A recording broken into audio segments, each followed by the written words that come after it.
नमस्ते दोस्तों। आज मैं आप सबसे बात करूंगी ट्यूशन्स के बारे में, कोचिंग के बारे में, क्लासेस के बारे में। आपने ये शब्द बहुत ज़्यादा ही सुने होंगे क्योंकि आजकल की दुनिया में बहुत लोग ट्यूशन्स ले रहे हैं, कोचिंग ले रहे हैं और बच्चों को क्लासेस में भेज रहे हैं। ऐसा है कि ये ट्यूशन्स आज की चीज़ नहीं है दोस्तों, ये बहुत पहले से होती थी। मुझे याद है मेरे ताऊ जी फिराक गोरखपुरी एक उर्दू के मशहूर शायर थे और वो जब छोटे थे, मतलब आज से 100 साल से भी ज़्यादा पहले की बात है, जब वो 10-11 साल के थे तो उनके फादर ने उनमें वो रुचि देखी, उनका वो जो नेचर के लिए प्रेम था वो देखा और उनका जो एक झुकाव था कविता की ओर वो देखा। और उन्होंने उस ज़माने में, मतलब सोचिए 1910-11 के ज़माने में, उन्होंने उनको उर्दू और फ़ारसी के लिए टीचर बुलाना शुरू कर दिया।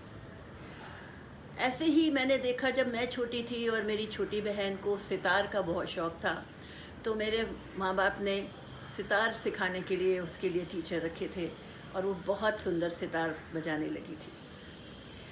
उसके बाद काफ़ी साल बाद जब मेरे बच्चे थे तो मैंने देखा मेरा बड़ा बेटा स्क्वॉश में बहुत रुचि रखता था और बहुत अच्छा खेलता था, तो हमने स्पेशल कोचिंग लगवाई उसके लिए और वो सेमीफाइनल्स तक जीता चला गया।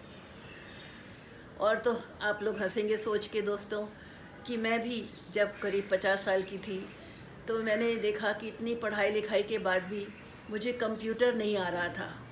कोशिश कर रही थी पर नहीं आ रहा था और मैंने भी कोचिंग क्लासेस ज्वाइन किए, एक इंस्टीट्यूशन ज्वाइन किया और वहाँ जाकर के मैंने कंप्यूटर सीखे। आप इन सब बातों से सोच रहे होंगे कि मैं ऐसी बातें क्यों कर रही। मैं ये कहना चाह रही हूँ कि अगर किसी को कोई कमी थी, अगर किसी को कोई रुचि थी, किसी की चीज़ से लगाव था, उसको जानने की, सीखने की इच्छा थी, तब तो ट्यूशन्स लगाए जाते थे और लगाए जाने चाहिए, क्योंकि हर किसी को ये मौका मिलना चाहिए कि वो अपनी रुचि को संवार सके, सजा सके और अपने सपनों को साकार कर सके। लेकिन दोस्तों आप भी जानते हैं और हम भी जानते हैं कि आजकल के ज़माने में जो बच्चे हैं, चाहे वो 3 साल से हैं या 15 साल के हैं, हर कोई ट्यूशन्स में चला जाता है। इसकी वजह ये भी हो सकती है कि माँ बाप को लगता है कि बच्चे कहीं ना कहीं क्लासेस में चले जाएं तो उनको घर में संभालना नहीं पड़ेगा, क्योंकि घर में वो कुछ ज़्यादा उनकी देखभाल करने में मुश्किल पाते हैं। तो ये है, लेकिन हर बच्चा हर चीज़ में तो रुचि नहीं रखता है ना।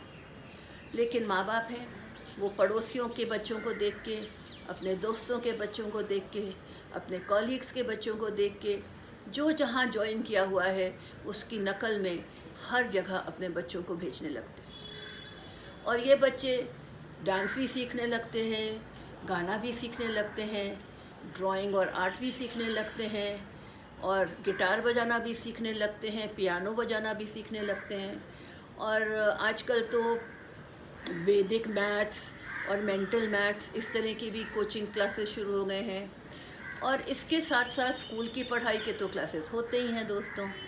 अब ये बच्चे गेम्स भी खेलें, आर्ट भी करें, म्यूज़िक भी करें, ऐसा तो नहीं है ना कि उनको हर चीज़ में रुचि होती है या उनकी प्रवृत्ति होती है, तो भी उनको कोचिंग क्लासेस में और ट्यूशन्स में भेजा जाता है।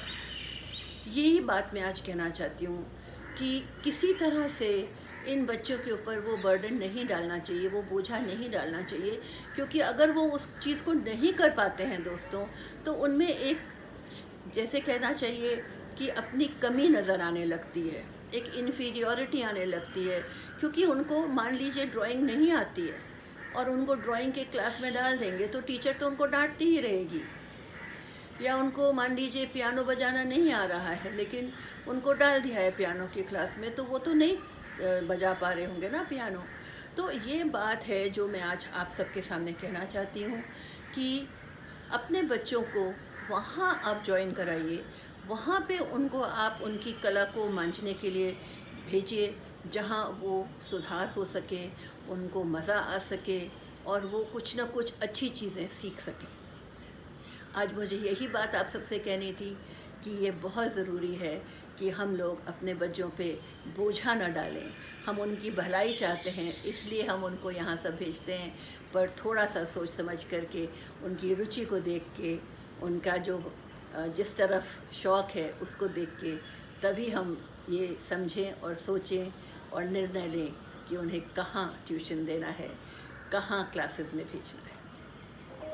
चलिए और बातें बाद में करेंगे। नमस्ते।